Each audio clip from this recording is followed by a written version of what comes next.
నమస్తే అండి. మనం టీవీ ప్రేక్షకులకు నమస్తే అండి. ముఖ్యంగా ఇవాళ మిథున్ రెడ్డి గారి బెయిల్ అంశం వచ్చేసి గౌరవ సుప్రీంకోర్టు ధర్మాసనం విశ్వ ధర్మాసనం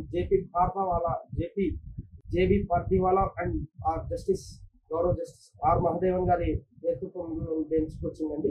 ఇవాళ అక్కడ సుప్రీంకోర్టులో ఎస్ఎల్పి అంటారండి, special leave petition criminal 10272 of 2025 గా వచ్చిందండి. యాక్చువల్ ముఖ్యంగా మనం చూసుకున్నట్టయితే ఈ 3500 కోట్ల మద్యం స్కామ్ లో సో దాదాపుగా 34 మంది నిందితులుగా చేసిన 11 మంది ఆల్రెడీ అరెస్ట్ కూడా కాబట్టి మిగతాగా A4 గా గౌరవ ఎంపీ మిథున్ రెడ్డి గారు ఉన్నారు. సో ఆయన మొదటిగా మేలో అనుకుంటారండి గౌరవ హైకోర్టు ధర్మాసనాన్ని వారు అప్రోచ్ అవ్వడం జరిగింది. అప్పుడు అప్రోచ్ అయినప్పుడు సో హైకోర్టు కూడా వై యూఆర్ అండర్ మీరు అప్రహెన్షన్స్ ఎందుకున్నారు అని చెప్పేసి సో క్లియర్ గా ఆర్డర్ లో పేర్కొనడం జరిగింది. వారు దాన్ని తీసుకుంటూ మళ్ళా గౌరవ సుప్రీంకోర్టు ధర్మాసనానికి వెళ్ళారు. అక్కడ కూడా వాళ్ళకు matter has been reminded back to the గౌరవ ఏపీ హైకోర్టు. అక్కడ మ్యాటర్ రిమైండ్ అయిన తర్వాత కంప్లీట్ గా మొన్న 25వ తారీఖు నుండి మొన్న 15వ తారీఖున 2025 15వ తారీఖున క్రిమినల్ పిటిషన్ 2904 ఆఫ్ 2025 క్లియర్ గా 25 పేజీల order justice T Andhra Pradesh high court ధర్మాసనం జస్టిస్ టి మల్లికార్జునరావు గారి నేతృత్వంలో క్లియర్ గా పూర్తి వాదనలు గౌరవ ప్రభుత్వం వారు కానీ మొత్తం సిట్ దర్యాప్తు బృందం వారు కూడా ప్రాసిక్యూషన్ వారు పూర్తిగా మనీ ట్రయల్ ఎలా జరిగింది, అప్పటికి ఇప్పటికి ఏం జరిగాయి, పూర్తి ఆధారాలతో పిటిషన్ డిస్మిస్ అవ్వడం జరిగింది. తర్వాత వారు ఆ 25వ తారీఖు తర్వాత చూసుకున్నట్టయితే వారికి వెంటనే సీసీ దొరకదు కాబట్టి ఇవాళ కూడా మీరు చూసుకున్నట్టయితే IA 16221 ఆఫ్ 2025 గా ఈ స్పెషల్ క్రిమినల్ పిటిషన్ 10272 ఆఫ్ 2025 ఇవాళ గౌరవ సుప్రీంకోర్టు ద్విసభ్య ధర్మాసనంతో కూడిన గౌరవ టిపి భారతావారు కానీ గౌరవ ఆర్ మహదేవన్ గారి నేతృత్వంలో ఇవాళ 62 ఐటమ్ గా 9వ కోర్టులో బెంచ్ కావడం జరిగింది. రావడంతో అభిషేక్ మను సింగ్ గారు దీని తరఫున మన ఎంపీ మిథున్ రెడ్డి గారి తరఫున వాదనలు వినిపించడం స్టార్ట్ అయింది. వాదనలు వినిపించి కొద్దిసేపటికే పూర్తిగా ఈ విషయం తమకు తెలుసునని బెయిల్ డిస్మిస్ చేస్తున్నామని ఇంకా ఆ ఏపీ ప్రభుత్వం తరఫున ముకుల్ రోహిత్ గారు ఇంకా తమ వాదనలు స్టార్ట్ చేయకముందే this petition is not maintainable అనేస్తూ ఈ స్పెషల్ లీవ్ పిటిషన్ మెయింటైనబిలిటీనే లేదు అని చెప్పేస్తూ పూర్తిగా చెప్పడం జరిగింది. ఇక ఆ తర్వాత వారి తరఫున అభిషేక్ మను సింగ్ గారు అట్లీస్ట్ మాకు వారం రోజుల సమయం అన్నా కావాలి, ఇంకా మాకు ఆ వారం రోజుల సమయమైనా ఇవ్వండి, మేము వెళ్ళి మేమే అపియర్ అవుతాము బిఫోర్ సిట్ అని కోరితే కూడా అసలు దీని మెయింటైనబిలిటీ లేదు, మీరు ఇలాంటి అడగడం మంచిది కాదని వెంటనే పిటిషన్ డిస్మిస్ అని వెంటనే జస్ట్ నిమిషాల్లోనే పిటిషన్ డిస్మిస్ చేయడం జరిగింది. ముఖ్యంగా మనం ఇక్కడ చూసుకున్నట్టయితే దీనికి ముఖ్యమైన కారణాలు ఏమి అంటే anticipatory pre arrest bail is a right for everyone. Pre arrest bail is a right for everyone, ఎవరి మీదైనా ఆరోపణలు రావచ్చు. సో దాని గురించి ఆల్రెడీ ఇప్పుడు ప్రాసిక్యూషన్ వారు కంప్లీట్ గా ఇది 3500 కోట్ల స్కాము. ఎందుకంటే ముఖ్యంగా మనం చూసుకున్నట్టయితే వారు ఆల్రెడీ మన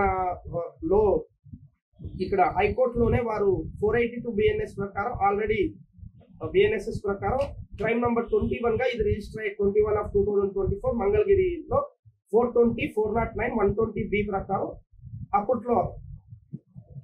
అప్పట్లో లాస్ట్ ఇయర్ ఈ కేసు నమోదు కావడం జరిగింది. CID SIT separate CID police station లో సిట్ వారు ఆ తర్వాత ఇన్వెస్టిగేషన్ జరిగేటప్పుడు కూడా section 7A 13(1)B 13(2) of prevention of corruption act కూడా చేర్చడం జరిగింది. ఇవన్నీ చేర్చిన తర్వాత మరి ఒక మెమో వేసి అది 2022/4/2025 మెమో వేసి యాడ్ చేయడం జరిగింది. ముఖ్యంగా ఇప్పుడు మనకు ఇంకొక విషయం కూడా తెలుసుకోవాలనుకోవాలి. చాలా మంది ఇదేదో ప్రభుత్వం వారే కక్ష సాధింపు చర్యగా చేస్తున్నారనడం చాలా తప్పండి. ఎందుకంటే ఇది కోర్టుకి విన్నవించిన విషయం, కోర్టు ఆర్డర్ లో ఉన్నదే. What is the point of order in the court? That's what I'm reading. Y Venkateswararao Srinivas submitted representation. Y Venkateswararao Srinivas అని ఆయన ఇర్రెగ్యులారిటీస్ జరిగాయి APSPDCL లో, చాలా దీంట్లో ఇర్రెగ్యులారిటీస్ జరిగాయి అనేసి ఒక రిప్రజెంటేషన్ ఇవ్వడం జరిగింది. అక్టోబర్ 2019 మార్చ్ 2024 క్రమంలో చాలా ఇర్రెగ్యులారిటీస్ జరిగాయి, ఆ మధ్యంలో పెద్ద అవకతవకలు జరిగాయని ఒక రిప్రజెంటేషన్ ఇవ్వడం జరిగింది. ఆ రిప్రజెంటేషన్ బేస్ చేస్తూ అప్పుడున్న MD గారు, APSP MD గారు ఇప్పుడున్న వారు వెంటనే ఒక కమిటీ ఫామ్ చేయడం జరిగిందండి. దీంట్లో ఏం జరిగింది, ఆ కమిటీలో ఉన్న వాళ్ళు కూడా మొత్తంగా ప్రాథమికంగా ఆధారాలు సేకరిస్తూ టోటల్ గా అక్కడ ఏం జరిగిందంటే ఒక మెమో వేస్తూ అక్కడ వాళ్ళు హైలైట్ చేశారండి. ఇర్రెగ్యులారిటీస్ ఏం జరిగాయి అక్కడ అని మెమో రూపంలో వాళ్ళు వేయడం జరిగింది. ముఖ్యంగా ఇక్కడ మీరు చూసుకున్నట్టయితే ఇక్కడ 3 అంశాలు మీద మెయిన్ గా ఈ మద్యం కుంభకోణం మీద ప్రాసిక్యూషన్ వారి వాదనలు హైకోర్టులో కూడా వినిపించడం జరిగింది. అదే విషయం వాళ్ళు వినిపించడానికి కూడా రెడీగా ఉన్న పిటిషన్ డిస్మిస్ అయిందండి. ఇక్కడ ఏంటంటే సప్రెషన్ ఆఫ్ ఓఎఫ్ఎస్ అంటారండి. ఫర్ ఎవర్ ఆడియన్స్ కోసం నేను చెప్పేది ఆర్డర్ ఫర్ సప్లై అంటారు.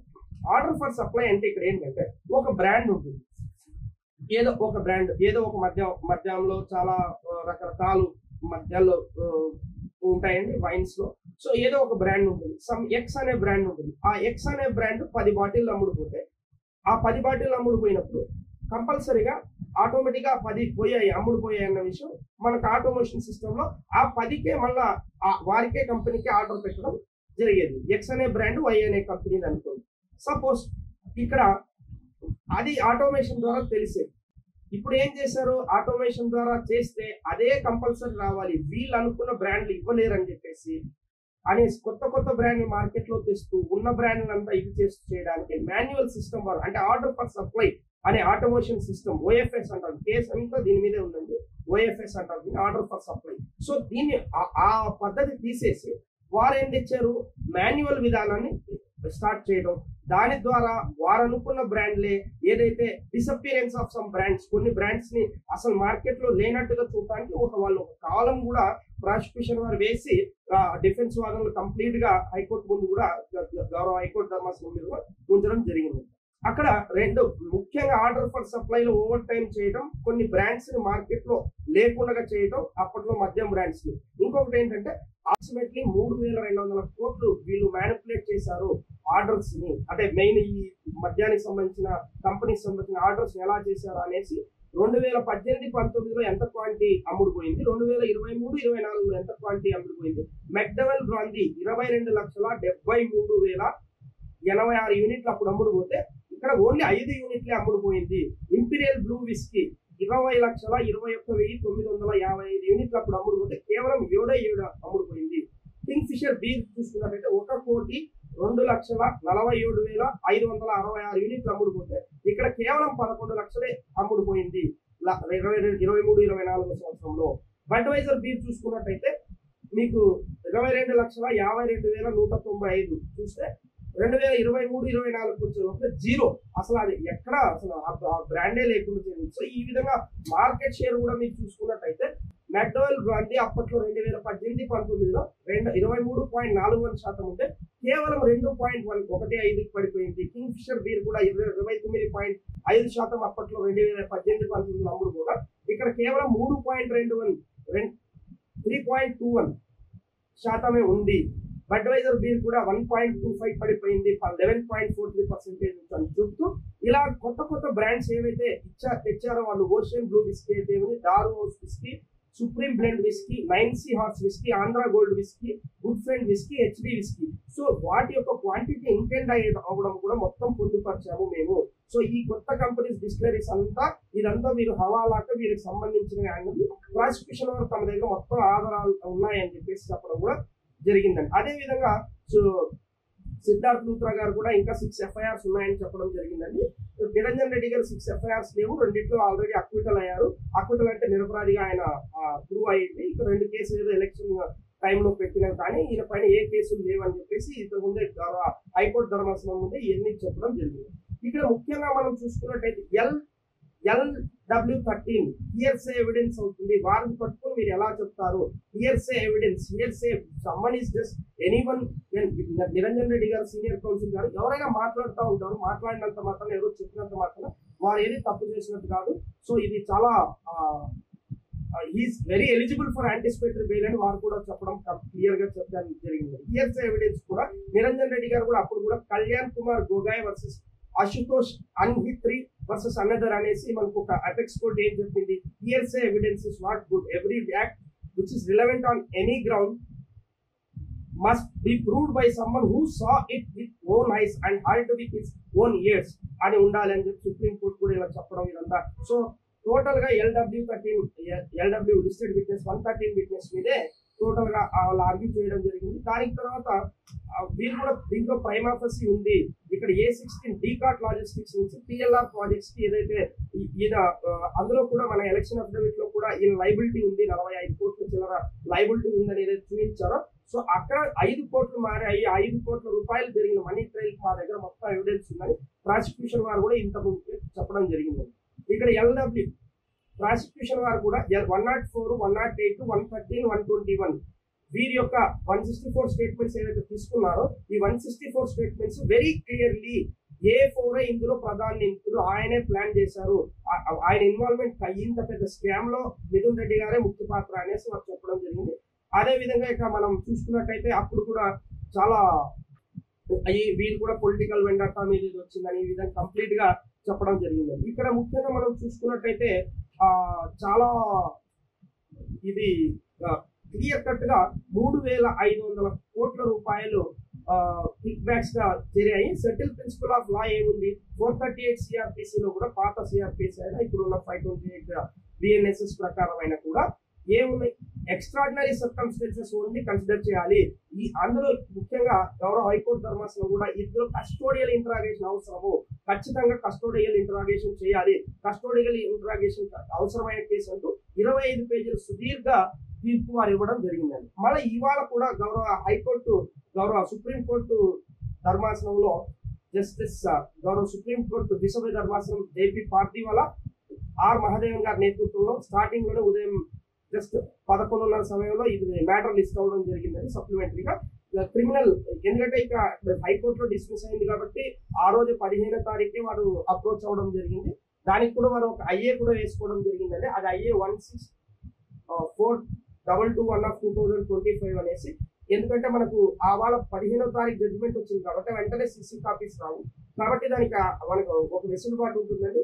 Exemption for filing the CC copy of the impugned judgment అనేది ఉంటుంది. సో CC వేసుకోవడానికి ఇంప్యూన్ జడ్జిమెంట్స్ ఏది ఉన్నా CC వేసుకోవడానికి కొంచెం ఎగ్జామ్షన్ ఇస్తారు. సో దట్ ఈస్ అది వేసేసుకుని ఈరోజు అలౌ చేసి ఇమ్మీడియట్ గా ఇవాళ బెంచ్ కూడా వచ్చిందండి.